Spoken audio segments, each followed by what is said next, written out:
Bapak Ibu? Shalom. Demi nama Tuhan. Terima kasih Tuhan. Kami kembali datang saat ini di hadapan hadirat Tuhan. Kami mau membawa ucapan syukur kami Tuhan. Haleluya Yesus. Sebab Engkau begitu baik dalam hidup kami Tuhan. Mari Bapak Ibu, siapkan hatimu dengan ucapan syukurmu. Segala hormat pujian hanya bagi nama-Mu Tuhan.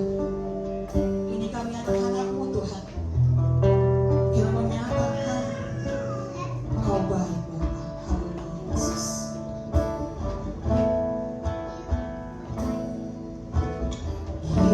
Yesus, Kau sungguh baik. Yesus, nama-Mu indah. Yesus, ku cinta Kau selalu, ku tinggikan, ku agungkan selamanya. Yesus, Kau sungguh baik. Yesus, nama-Mu indah. Yesus, ku cinta Kau selalu, ku tinggikan, ku agungkan selamanya. Ku mau memuji-Mu, ku selalu puji-Mu. Ku mau menyembah-Mu, ku selalu sembah-Mu. Kau yang layak terima semua pujian, kemuliaan hanya bagi Tuhan.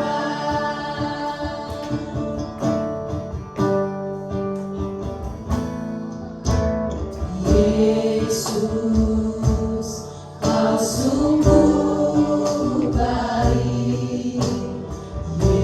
Yesus, nama-Mu indah. Yesus, ku cinta Kau selalu, ku tinggikan, ku agungkan selamanya. Ku mau memuji-Mu, ku selalu puji-Mu. Ku mau menyembah-Mu, ku selalu sembah-Mu. Kau yang layak terima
Tuhan besar.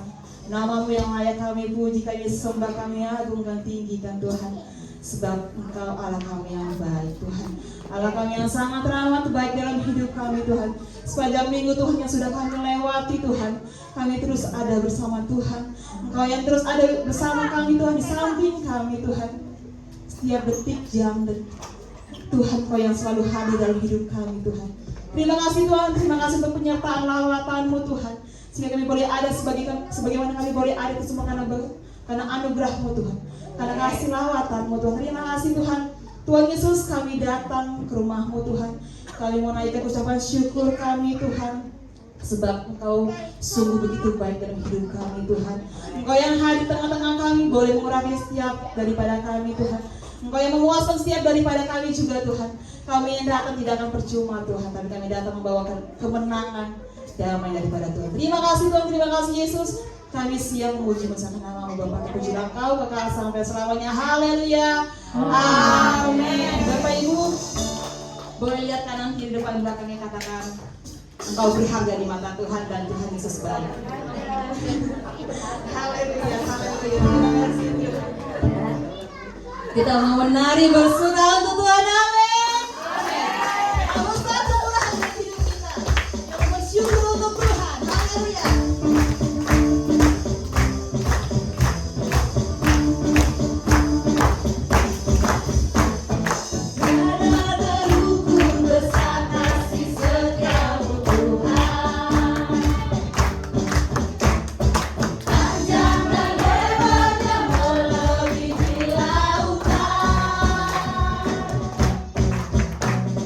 Jauh tinggi benar kasih langit.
Ajar kami Tuhan, untuk kami mengerti Tuhan segala rencana dalam hidup kami Tuhan. Ajar kami untuk terus berserah padamu Tuhan. Tidak ada satu pun Tuhan yang kami harapkan, hanya Engkau Tuhan. Allah kami Tuhan, hanya Engkau Tuhan tempat perlindungan kami Tuhan. Haleluya Yesus, terima kasih Tuhan.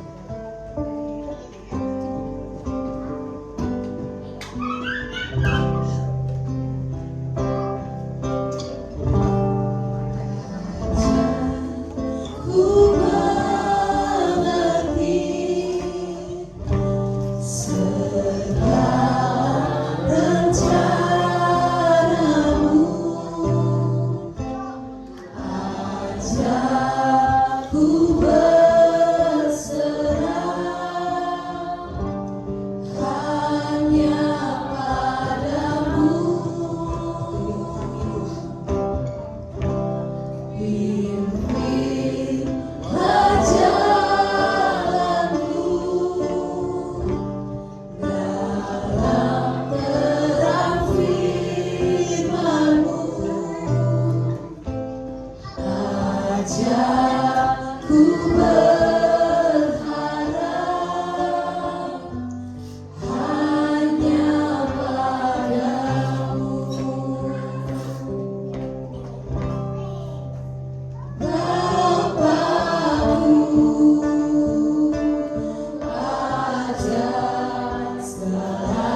tidak ada rencana-Mu yang gagal bagi kami.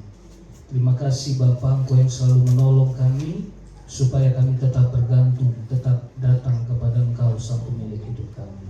Terima kasih biarlah pujian kami menyenangkan hati-Mu, dan di dalam hadirat Tuhan juga kami akan diperangi oleh firman-Mu. Kami terima dengan iman dan ucapan syukur dalam nama Tuhan Yesus Kristus Juru Selamat kami yang hidup. Haleluya. Amin. Amin. Silakan duduk Bapak Saudara.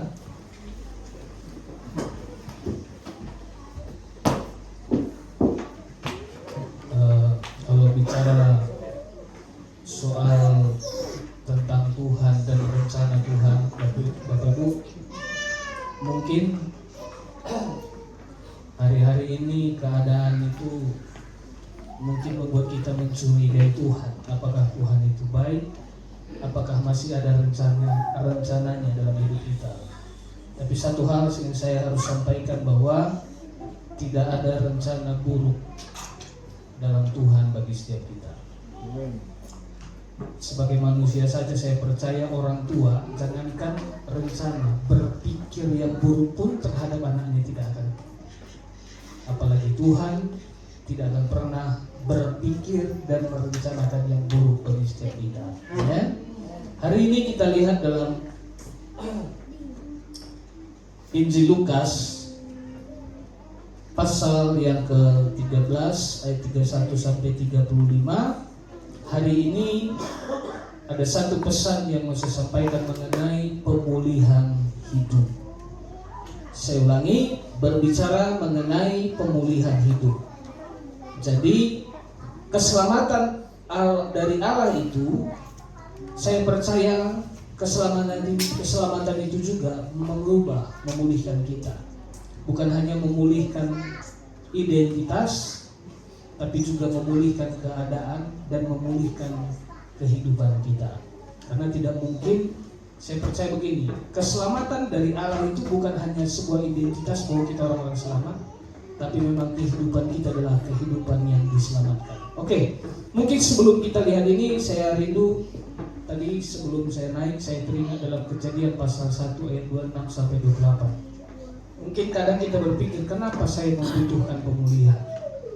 Kenapa setiap kita butuh pemulihan? Tapi kita harus lihat terlebih dahulu. Kadang ketika kita tidak menyadari ini, kita tidak mengerti betapa berharganya pemulihan, betapa pentingnya pemulihan itu bagi kita. Kejadian pasal 1 ayat 26 sampai ayat 28. Ini cikal bakal setiap manusia. Jadi saya percaya bahwa setiap manusia harus tahu ini. Karena manusia banyak hal yang tidak kita tahu, karena kita tahu apa yang sudah disampaikan generasi kita sebelumnya. Mungkin contohnya kenapa kita tahu adat istiadat, karena orang tua kita mengajarkan, memberitahu. Dan kita juga tahu kebenaran itu karena firman. Tidak akan ada orang yang bisa menemukan kebenaran tanpa firman Allah. Ya, dikatakan begini, berfirmanlah Allah, baiklah kita menjadikan manusia menurut gambar dan rupa kita. Jadi setelah Allah menciptakan langit dan bumi segala isinya, ada satu karya yang terakhir dikerjakan oleh Allah, yaitu menciptakan manusia. Tetapi sebelum manusia itu diciptakan, kita bisa melihat bahwa dalam rencana Allah, dalam pikiran Allah, bahwa manusia itu diciptakan serupa segambar dengan dia. Arti serupa segambar dengan dia bukan wajah fisik, tapi di mana karakternya, sifatnya, keberadaannya itu benar-benar serupa segambar dengan Allah. Bahkan malaikat pun yang disebut makhluk yang kudus, yang diam dalam surga, tidak diciptakan serupa segambar dengan Allah. Hanya manusia. Jadi saya berharap Bapak Saudara harus menyadari bahwa setiap manusia itu berharga. Karena setiap keberadaan manusia itu diciptakan serupa segambar dengan Allah. Dan selanjutnya supaya mereka berkuasa atas ikan-ikan di laut dan burung-burung di udara dan atas ternak, atas seluruh bumi dan atas segala binatang melata yang merayap di bumi. Jadi bahwa manusia juga dipercayakan sebagai pengelola. Tetapi manusia dipercayakan sebagai pengelola, biar sama seperti Allah adalah pengelola yang baik. Saya percaya manusia juga diharapkan oleh Allah menjadi pengelola yang baik atas segala ciptaan. Ayat 27. Maka Allah menciptakan manusia itu menurut gambarnya. Jadi bukan hanya direncanakan, bukan hanya dipikirkan, tetapi dikerjakan. Kalau kita ini kan banyak berencana tapi tidak mengerjakan. Itu ya sesuatu yang gaya hidup manusia zaman now. Banyak berencana tapi tidak berbuat apa-apa. Banyak mau, ya itulah banyak mau, banyak rencana, banyak keinginan, tetapi tidak mengerjakan apa-apa. Tetapi Allah dikatakan dia mengerjakan, dia menciptakan manusia itu menurut gambarnya. Menurut gambar Allah diciptakannya dia laki-laki dan perempuan, diciptakannya mereka. Berarti di hadapan Allah laki-laki dan perempuan itu sama. Jadi semua kita istimewa. Kalaupun ibu-ibu terlihat cantik, suaminya kurang ganteng, semua sama, ya, indah di hadapan Tuhan. Kalau kita kan melihat fisik, tapi Allah lihat bukan fisik, karena setiap kita dilihat Allah melalui dia melihat gambar dirinya. Itu apa? Allah memberkati mereka, lalu Allah berfirman kepada mereka, beranak cucu bertambah banyak, penuhi bumi, taklukkan itu, berkuasa atas ikan-ikan laut, burung-burung di udara, dan segala binatang yang merayap di bumi. Jadi cukup jelas bahwa Allah merencanakan manusia itu, dan Allah mengerjakan manusia itu, dan Allah memberkati manusia itu. Makanya saya percaya hanya berkat dari Allah yang akan membawa manusia kepada keselamatan. Selanjutnya, hanya berkat dari Allah yang akan membawa manusia kepada keselamatan. Artinya hidup dalam kerajaan Allah. Makanya orang percaya sumber berkatnya Allah, bukan dunia. Makanya sering sekali ketika kita merasa beruntung berhasil karena dunia, engkau juga akan lenyap karena keberhasilanmu. Tapi kalau engkau sadar, apapun yang kau terima, apapun yang kau nikmati dan peroleh, itu datangnya dari Tuhan. Saya percaya hidupmu juga akan penuh dengan pujian dan syukur kepada Tuhan. Jadi, mari saya berharap kita menyadari bahwa Tuhan adalah bukan hanya sumber hidup kita, tetapi juga sumber segala berkat dan karunia bagi kita semua. Jadi cukup jelas ya kenapa manusia butuh pemulihan. Karena sebelumnya identitas keberadaan manusia itu penuh dengan kemuliaan dan penuh dengan segala berkat dari Tuhan. Tapi manusia jatuh dalam dosa. Jadi di dalam Roma pasal 3 ayat 23 Paulus berkata begini, bahwa semua manusia telah berdosa, dan sebawahi telah berdosa dan telah hilang kemuliaan Allah. Jadi semua kita ini adalah pendosa, makanya perlu diselamatkan dan dipulihkan. Kita bukan hanya ditebus, tetapi juga kita dipulihkan. Oleh sebab itu kita harus mengerti ini supaya kita mengerti betapa kita sangat membutuhkan pemulihan kehidupan itu. Oke, kembali ke Lukas tadi pasal 13 ayat 31 sampai 35. Karena saya mau Bapak Saudara, kita bukan hanya tahu. Artinya bukan hanya kita tahu kita ditebus dan kita harus dipulihkan, tetapi kita juga adalah orang-orang yang memang hidup dalam penebusan dan hidup dalam pemulihan dari Tuhan. Saya baca 31, Bapak Saudara 32. Kita baca secara bergantian. Pada waktu itu datanglah beberapa orang Farisi dan berkata kepada Yesus, ini satu hal yang selalu saya bertanya-tanya, bahwa ada banyak imam-imam kepala, ahli-ahli Taurat dan orang-orang Farisi itu setia loh. Mungkin pemungut cukai ketika selesai dilayani mereka sudah dan paling hanya ikut. Tetapi ini orang-orang Farisi dikatakan hampir di mana Yesus ada mereka ada. Makanya saya katakan bahwa banyak juga kita ini kerajinan tanpa pengertian itu sia-sia. Saya ulangi, kerajinan tanpa pengertian itu sia-sia karena cuma ngabisin waktu, ngabisin arang. Oleh sebab itu biarlah kita rajin tetapi juga beroleh pengertian. Supaya apapun yang kita kerjakan dari semua kerajinan kita itu tidak sia-sia. Pada waktu itu datanglah beberapa orang Farisi dan berkata kepada Yesus, "Pergilah, tinggalkanlah tempat ini karena Herodes hendak membunuh engkau." 32.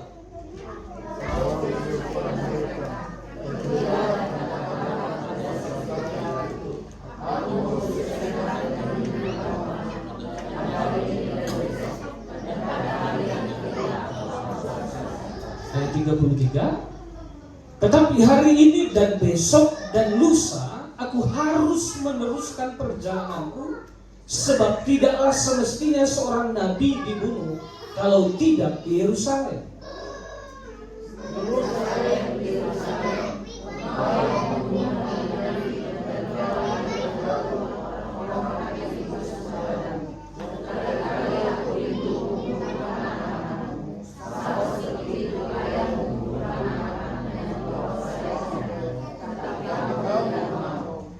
Terakhir, sesungguhnya rumahmu ini akan ditinggalkan dan menjadi sunyi, tetapi aku berkata kepadamu, kamu tidak akan melihat aku lagi hingga pada saat kamu berkata, diberkatilah dia yang datang dalam nama Tuhan.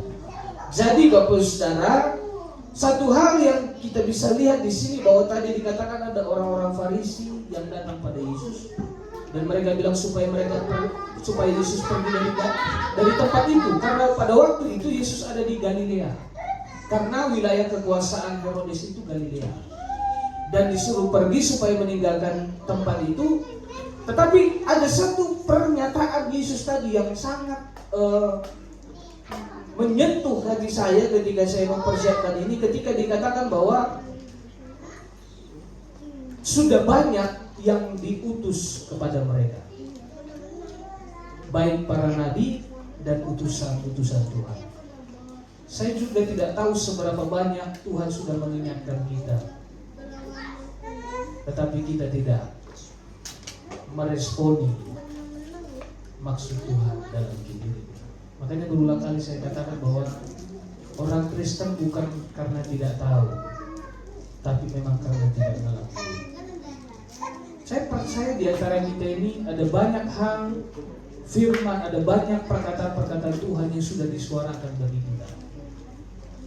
Tapi saya tidak tahu apakah kita meresponi kebenaran itu, atau malah kita bukan hanya menolak kebenaran itu tetapi membunuh yang diutus oleh Tuhan bagi kita. Mungkin saat ini kita tidak seperti mereka yang dulu dilempar dengan batu, dibunuh dengan secara fisik. Tetapi saya tidak tahu di hari-hari sekarang ini mungkin tidak secara fisik kita membunuh, tetapi mungkin secara mental kita membunuh utusan-utusan Tuhan. Ya, saya berharap kita meresponi apapun maksud Tuhan di hidup kita. Kembali ke ayat 31 tadi, ada 3 hal yang mau saya sampaikan hari ini Bapak Saudara mengenai pemulihan hidup. Jadi mungkin sebagai saya catat di sini, saya perlu sampaikan. Jadi pada waktu peristiwa ini Yesus sedang berada di Galilea. Galilea itu wilayah kekuasaan Herodes. Dan di sini tadi dikatakan ada beberapa orang Farisi yang datang kepada Yesus untuk berkata bahwa supaya dia meninggalkan tempat itu, karena mereka berkata bahwa Herodes hendak membunuh engkau. Jadi ada ada satu kelompok dan satu pribadi yang disinggung di sini selain daripada Yesus dan pengikutnya. Siapa? Pertama tadi orang-orang Farisi. Seakan-akan mereka peduli kepada Yesus, seakan-akan mereka datang dan memikirkan keselamatan Yesus, tetapi sebenarnya maksud mereka itu berbeda. Makanya ada beberapa penafsir berkata bahwa sebenarnya karena di Galilea Yesus sudah sangat disukai banyak orang. Yesus sudah sangat disukai banyak orang. Kenapa? Ada banyak mujizat dan banyak orang mendengar pengajaran Yesus. Bahkan siapa? Petrus dan kawan-kawan sebagian besar itu dari Galilea karena mereka nelayan. Makanya mereka disebut orang-orang Galilea. Jadi sebenarnya Yesus bukan dipedulikan oleh mereka, tetapi sebenarnya ada satu motivasi yang merasa mereka terganggu dalam pelayanan. Makanya saya berulang kali katakan bahwa pelayanan itu pun sering sekali menjadi satu area yang berbahaya. Beberapa waktu lalu saya sharing dengan bapak-bapak begini, kalau kita belum bisa beribadah dengan baik, bagaimana mungkin kita bisa melayani dengan baik? Ngerti yang saya maksud? Bagaimana kita bisa melayani dengan baik sementara beribadah kita belum beres? Makanya sering sekali yang terjadi kita ini seperti penampilan, tampil sebagai aktor di sini, area panggung. Jadi orang-orang Farisi ini pun merasa terganggu. Kenapa? Karena mereka adalah orang-orang yang disebut guru, disebut pengajar. Tetapi Yesus datang dengan pengajar. Dikatakan dia bukan hanya penuh dengan kebenaran, tapi dia juga penuh dengan kuasa. Makanya saya percaya pelayanan tanpa roh itu hanya membuat orang menjadi parisi-parisi munafik.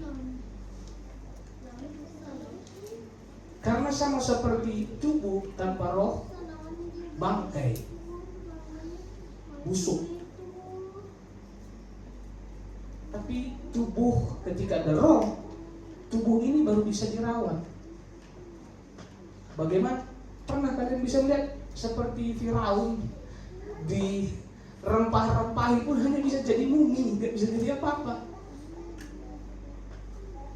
Saya berharap penting kita memoles yang terlihat, tetapi jangan kehilangan yang esensinya.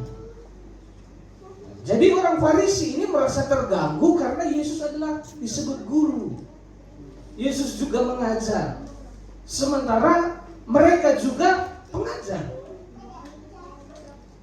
Jujur ya, kadang kami sebagai hamba-hamba Tuhan, sebagai pendeta pun mungkin bisa lihat di beberapa gereja juga. Ketika ada orang-orang yang lebih bergerak, lebih indah, terlihat secara kasat mata, kita juga kadang, aku gimana ya? Gitu. Kadang kita juga ada satu pertanyaan pada diri kita, tetapi seperti saya bilang tadi, saya berharap pertanyaan itu bukan membuat kita iri hati, tapi pertanyaan itu membuat kita supaya bisa berbenah diri, supaya mempersiapkan diri berkenan di hadapan Tuhan, sehingga dimanapun kita berada juga menjadi berkat. Jadi orang-orang Farisi ini tadi kita bisa melihat bahwa ada satu maksud yang tidak terlihat, tetapi saya percaya Yesus tahu segala maksud. Mungkin saya tidak tahu apa maksud Bapak Saudara datang ke tempat ini, tapi Tuhan tahu kita datang ke tempat ini, setiap orang apapun maksud kita datang. Saya berharap Bapak Saudara datang ke tempat ini karena memang mau berjumpa dengan Tuhan. Karena kalau hanya mau berjumpa dengan saya tidak ada gunanya. Tapi kalau berjumpa dengan Tuhan, saya percaya kita diberkati dan dipulihkan. Dan dikatakan tadi ada Herodes. Oleh sebab itu, hal pertama yang mau saya sampaikan bahwa penerimaan, artinya menerima Yesus, itu berpadanan dengan pertobatan yang sungguh. Saya ulangi, penerimaan itu berpadanan dengan pertobatan yang sungguh. Karena ada pertobatan yang tidak sungguh. Pertobatan yang tidak sungguh itu tahu gimana? Sekarang berubah, besok kambuh lagi. Sering kambuhan, berarti belum sungguh-sungguh bertobatnya. Pernah kan kita gitu kan suka bertobat, suka kambuhan, pertobatan pura-pura.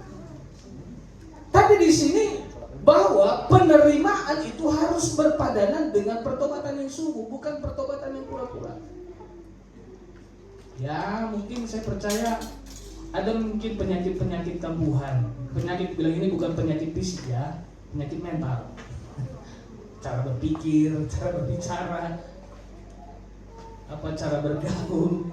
Kan suka ada yang kambuh ya. Tapi saya berharap ketika kambuh, makanya kalau bicara soal pemulihan itu ada istilah juga disebut bahwa pulih dari keadaan. Jadi saya berharap segera dipulihkan. Jadi penerimaan itu berpadanan dengan pertobatan yang sungguh. Artinya menerima kebenaran itu berpadanan dengan hidup jujur dalam kebenaran. Untuk saudara sudah hidup jujur dalam kebenaran, atau di dalam kebohongan pun kita berbohong juga? Selagi, lalu saudara sudah jujur dalam kebenaran atau dalam kebohongan pun kita masih berbohong. Kadang kita ini lebih ahli dari iblis dalam bermain atau berdusta. Makanya saya katakan tadi, di dalam kebohongan pun kita masih bisa berbohong. Karena memang kebohongan akan ditutup dengan kebohongan juga. Itu sama kayak gali lubang, tutup lubang. Kita punya hutang, kita buat hutang baru untuk menutupi. Makin lama makin besar kebohongannya, makin besar hutangnya, makin besar kerusakannya. Jadi satu hal yang harus kita sadari bahwa penerimaan itu berpadanan dengan pertobatan yang sungguh. Arti penerimaan dia menerima Yesus, ya. Jadi ayat 31 ini sudah cukup jelas bahwa dikatakan bahwa ada sekelompok orang Farisi yang datang dan menyuruh meninggalkan tempat itu karena Herodes hendak membunuh mereka, hendak membunuh Yesus. Tolong tampilkan, perbandingkan dalam Yohanes pasal 1 ayat 11 sampai 12. Sebagai perbandingan, Yohanes 1 ayat 11 sampai 12 dikatakan begini.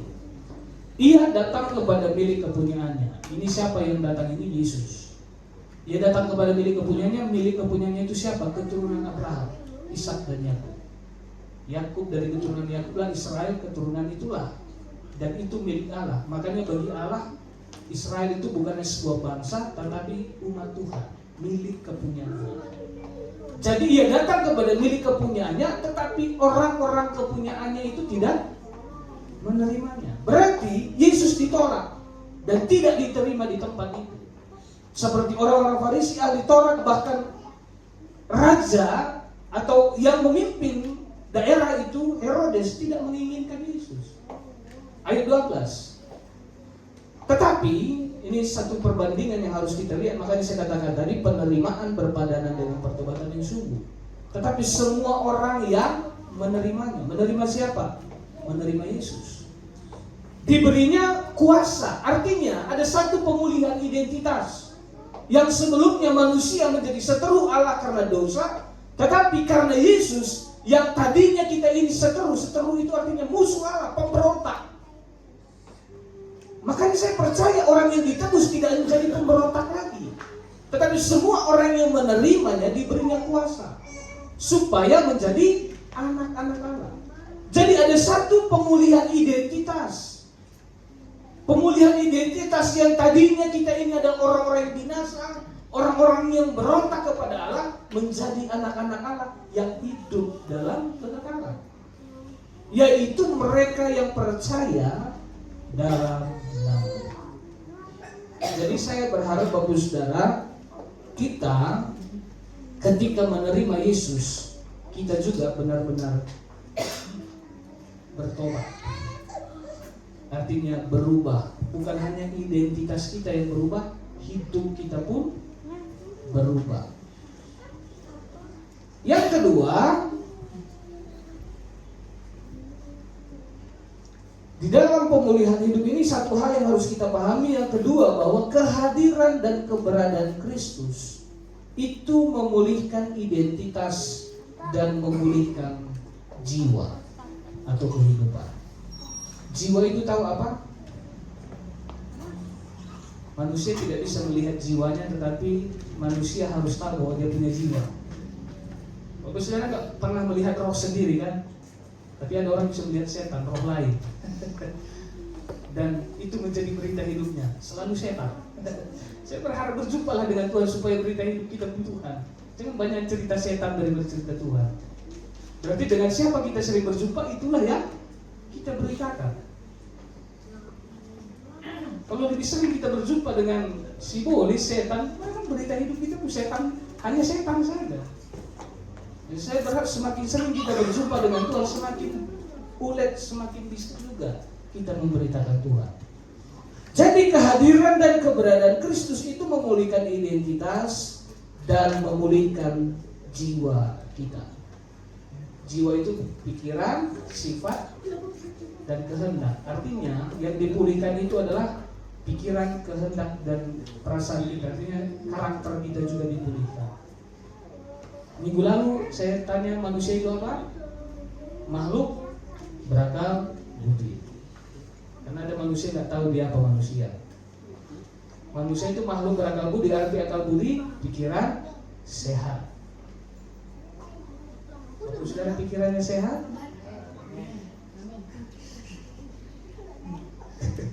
atau semua tersebelah dengan kasar.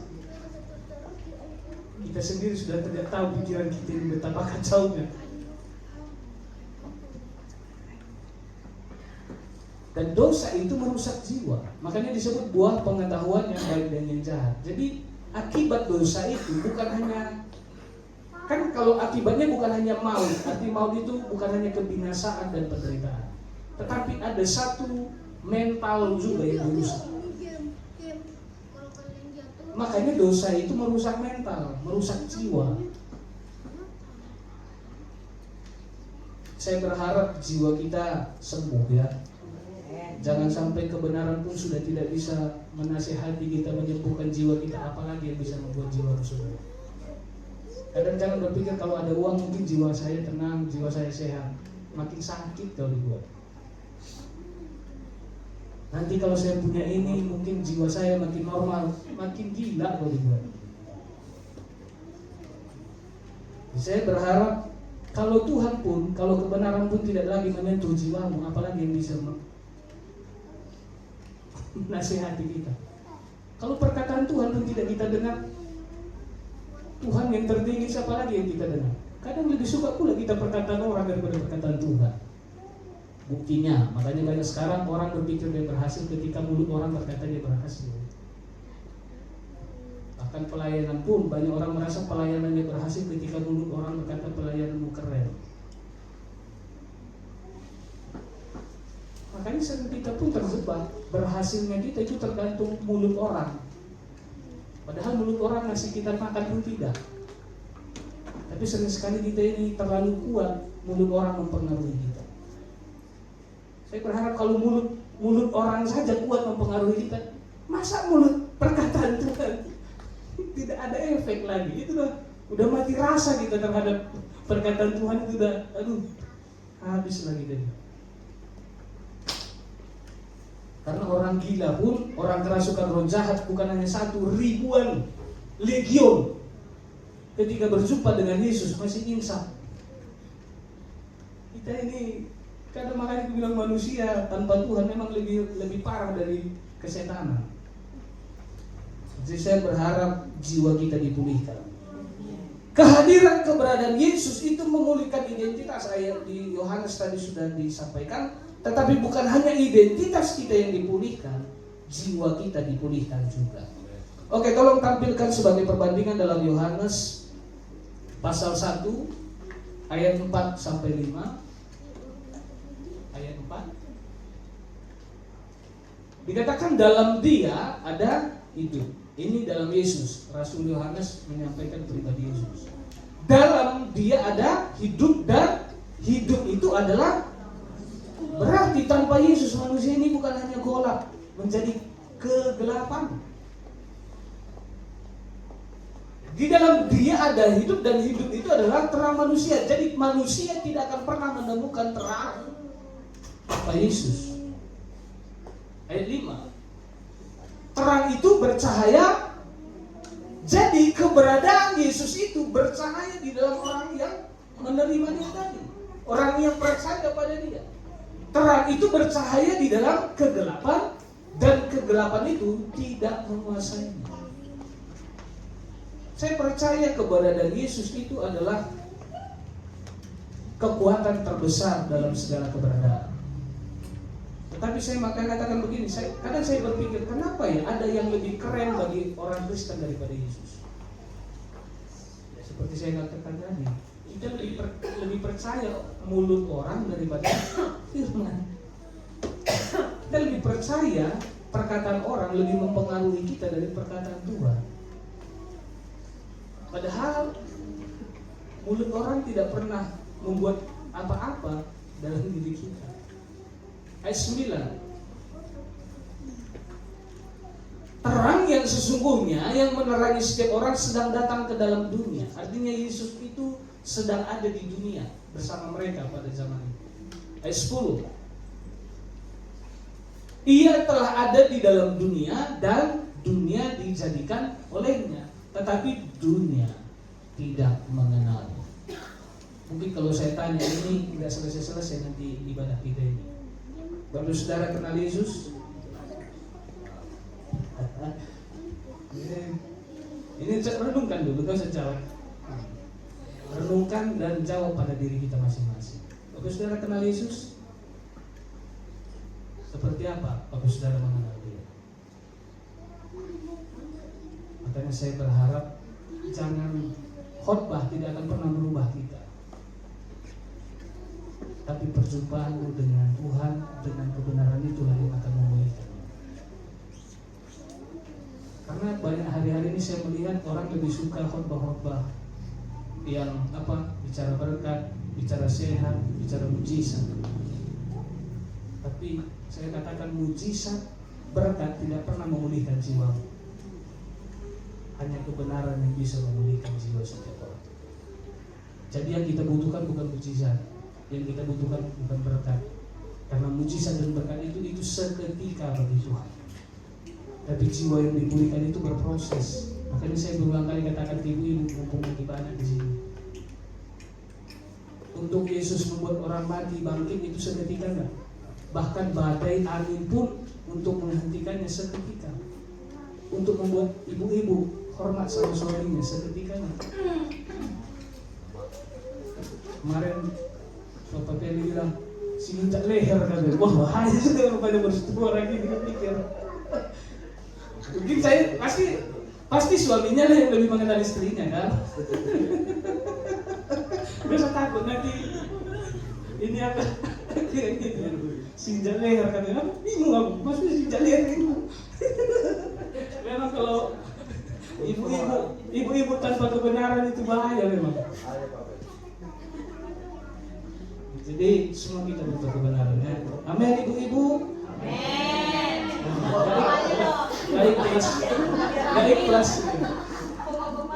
Gak ikhlas dia. Amin bapak-bapak. Takut bilang aminnya. Berarti benar sinjak leher. Jangan injak lehernya, bahaya, sakit itu. Tapi hormatlah. Ya, karena artinya begini, untuk hidup dalam kebenaran itu proses.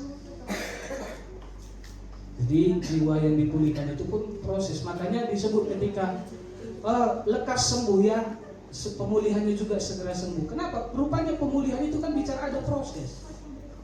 Makanya hidup itu pun dipulihkan itu berproses. Enggak seketika. Kalau seketika itu mujizat bisa. Maksudnya keadaan itu bisa. Tetapi karakter jiwa seseorang itu butuh proses untuk dipulihkan. Makanya jiwa kita juga selalu butuh firman, bukan hanya hari Minggu. Selangi. Jiwa kita bukan hanya butuh firman pas hari Minggu, tetapi setiap waktu jiwa kita butuh firman. Karena pemulihan itu berproses. Kalau kalian nunggu hanya khotbah saja yang memulihkan jiwa, bertobatlah. Saya berharap setiap kita terus menerus dibentuk oleh firman. Yang terakhir, kalau yang terakhir berarti udah selesai itu saudara. Jadi jangan gelisah, mungkin masih ada pertanyaan lain. Yang terakhir, hidup dalam Kristus adalah kehidupan yang dipersekutukan dengan Allah. Artinya siapapun kita di dalam Yesus menjadi warga kerajaan Allah. Bapak saudara di dalam Yesus, ya saya katakan tadi bukan hanya identitasnya, menjadi warga kerajaan Allah itu artinya kita hidup dalam kerajaan Allah. Kadang kita ini percaya Yesus, saya mau katakan begini, kalau percaya Yesus adalah anak Allah, setan pun percaya. Makanya ketika orang kerasukan roh jahat itu bilang, anak Allah yang maha tinggi, belum waktunya. Jadi setan pun percaya bahwa Yesus itu anak Allah karena memang dia adalah anak Allah yang maha tinggi. Makanya berulang kali saya katakan, tanpa kita bilang dia Tuhan pun dia tetap Tuhan. Jadi iblis pun tahu bahwa Yesus itu anak Allah yang maha tinggi. Dia adalah Tuhan. Tapi saya katakan tadi bukan hanya soal tahu dan percaya, tetapi siapa yang ada di dalam kerajaannya. Iblis tidak akan ada di dalam kerajaan Allah. Tetapi semua kita yang hadir di tempat ini akan ada dalam kerajaan Allah. Amin. Bukan soal gereja yang menentukan kita ada dalam kerajaan Allah. Yesuslah yang menentukan kita ada dalam kerajaan Allah. Bukan pendeta. Kalau nggak tanpa si panjaitan itu masuk angin kalau nggak dalam kerajaan Allah. Semua kita ini karena Yesuslah maka kita ada dalam kerajaan Allah. Jadi kita dipersekutukan dalam kerajaan Allah. Kita menjadi warga kerajaan Allah. Ayat 34 dan 35 ke Lukas tadi.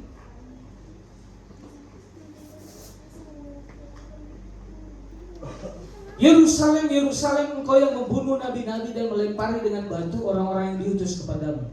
Tadi bandingkan di Yohanes tadi bahwa dikatakan memang ditolak. Mereka menolak Yesus. Berkali-kali aku rindu mengumpulkan anak-anakmu seperti induk ayam mengumpulkan anak-anaknya di bawah sayapnya, tetapi kamu tidak mau.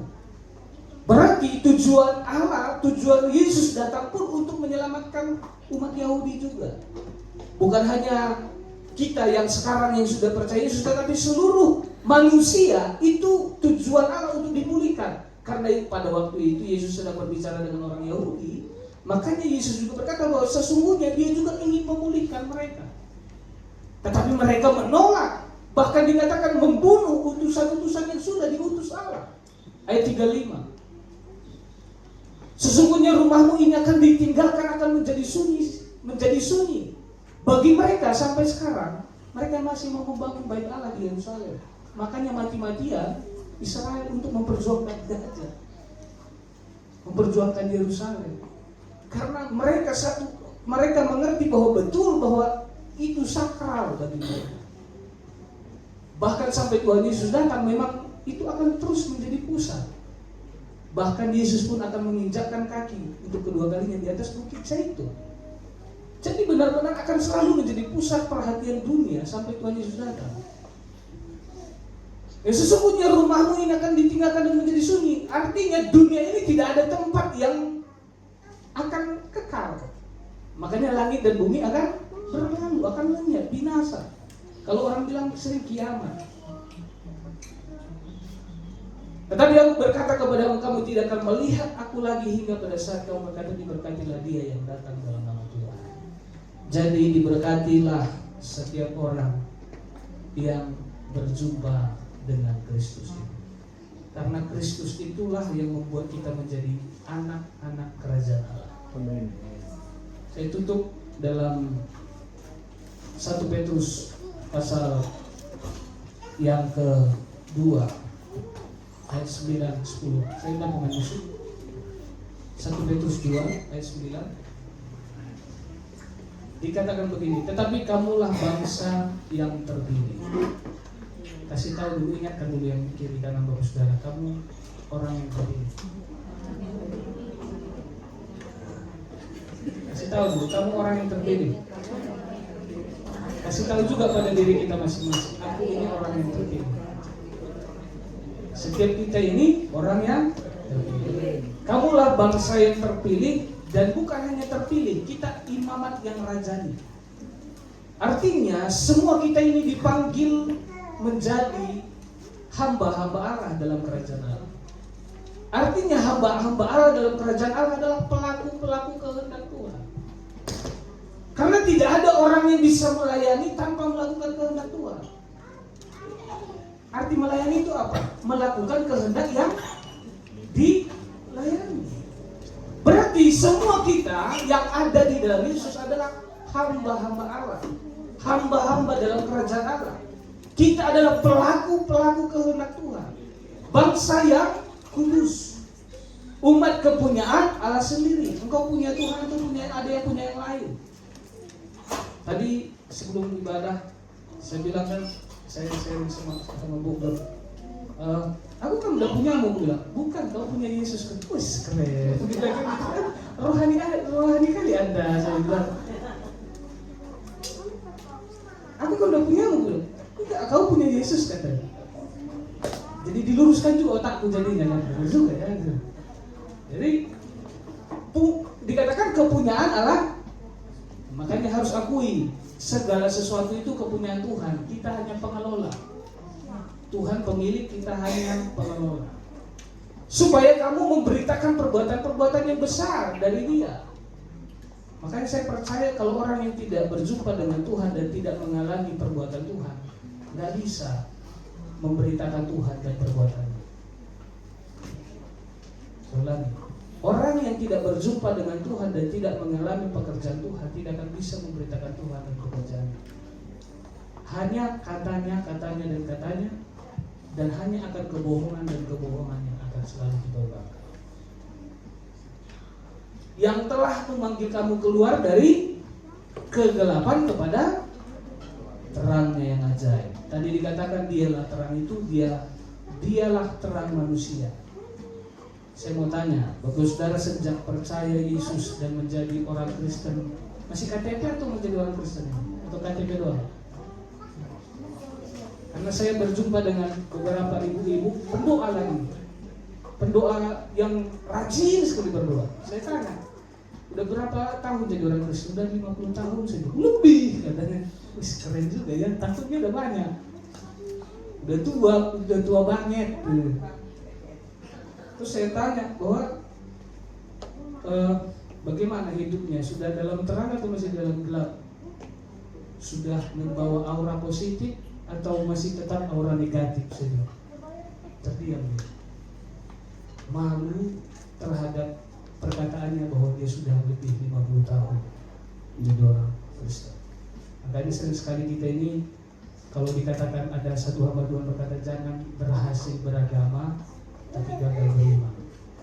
Lebih baik bagi orang kau gagal beragama tapi kau berhasil beriman. Itulah yang sesungguhnya. Amin. Kiranya Tuhan Yesus memulihkan kita semua. Silakan kita semua berdiri, kita angkat satu lagu. Ku yakin kau hadir di sini. Ku menyembah dalam kudus hadirat-Mu, hadiri tata kasih karunia-Mu Bapa.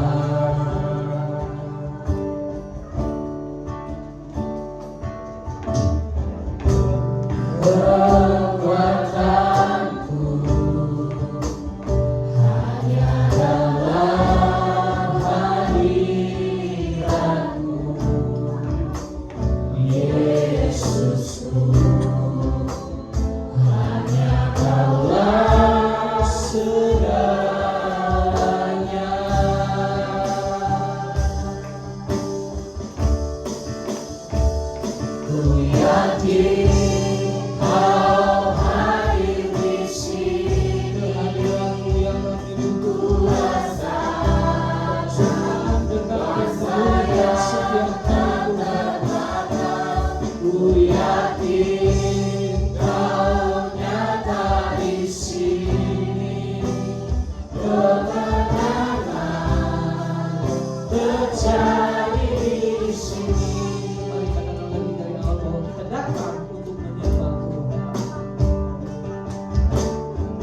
firman-Mu yang menegur setiap daripada kami Tuhan.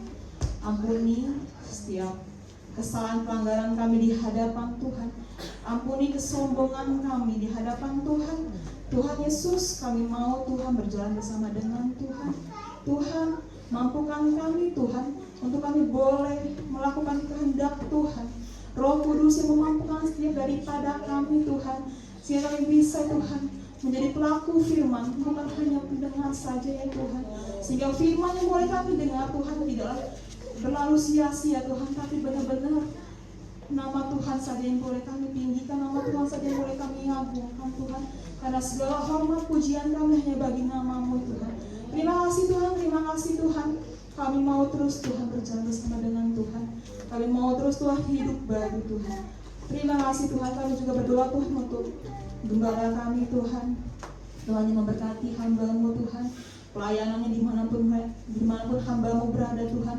Engkau yang terus melawat hamba-Mu Tuhan, Kau yang terus memberikan sukacita Tuhan, penghiburan. Dan Tuhan Kau yang berkati keluarga hamba-Mu Tuhan. Kiranya apapun yang boleh direncanakan, diharapkan Tuhan, Kau yang memberkati Tuhan. Biar nama Tuhan saja yang dipermuliakan, nama Tuhan ditinggikan. Terima kasih Tuhan, kami anak-anak-Mu Tuhan sudah menerima berkat firman-Mu. Dan terima kasih Bapak, terpujilah Engkau kekal sampai selamanya. Haleluya, amin. Silakan duduk Bapak Ibu. Saya akan membacakan pengumuman seminggu sepekan. Ibadah sekolah minggu hari ini jam 4 sore bagi Bapak Ibu yang memiliki anak atau cucu boleh datang beribadah di tempat ini di jam 4 sore. Lalu ibadah keluarga di hari Jumat jam 8 malam, dan untuk tempatnya akan terus diupdate ya di grup Jumat. Ibadah kaum ibu di hari Sabtu jam 4 sore juga bagi ibu-ibu. Yuk kita beribadah, kita saling menguatkan di dalam Tuhan. Lalu ada ibadah youth di hari Sabtu jam 7:30 seperti biasa di gereja. Mari juga anak-anak muda datang, kita juga boleh saling menguatkan satu sama lainnya. Dan untuk hari Minggunya tanggal 17 Agustus ibadah kita ditiadakan tapi dialihkan. Kita akan beribadah di gereja Sahabat Allah di jam 7:30. Kita berangkat pukul 5.45 dari sini ya Bapak Ibu.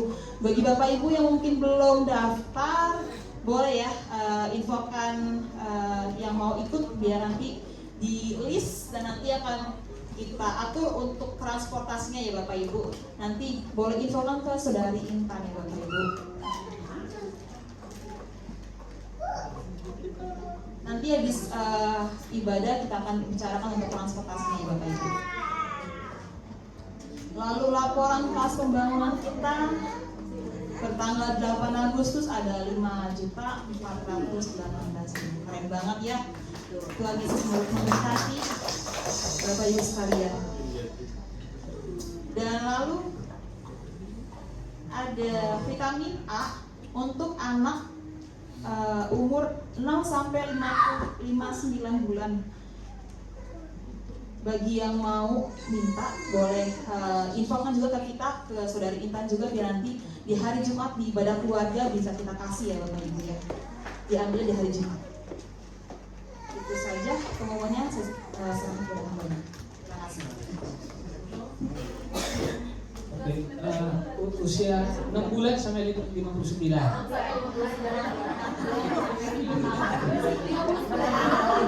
Atau 59 tahun. 6 bulan sampai 59 tahun. Sampai 5 tahun. 2 tahun. Kalian berapa? Oke, jadi mengenai ibadah minggu depan kita akan alihkan ke Budi, kita bisa berdoa. Mungkin nanti Bapak Saudara kita bicarakan selesai ibadah supaya kita sama-sama beribadah ke sana. Dan apalagi tadi saya mau sampaikan dulu Pak.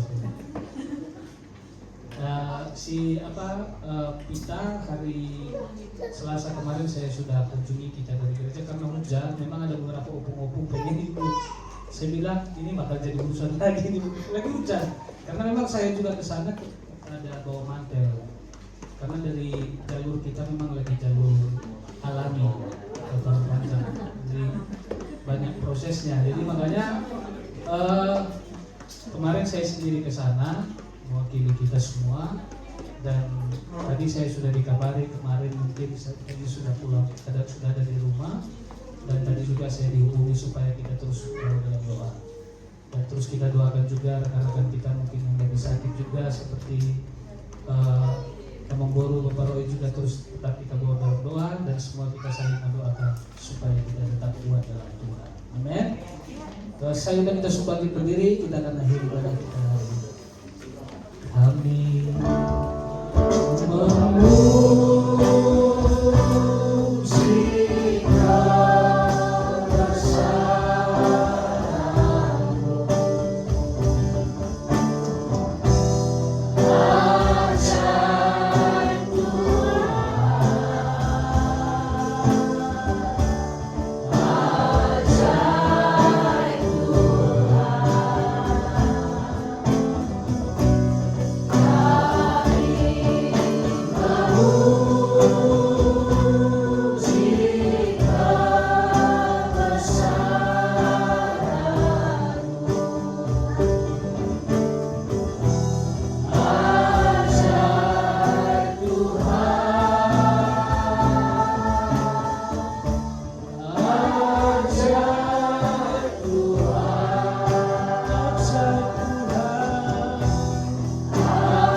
besar dan ajaib Engkau Tuhan di hidup kami. Engkau ajaib dalam keluarga dan segala keadaan kami. Terima kasih, kami bersyukur dari awal pertengahan hingga akhir ibadah kami Tuhan sudah berkati.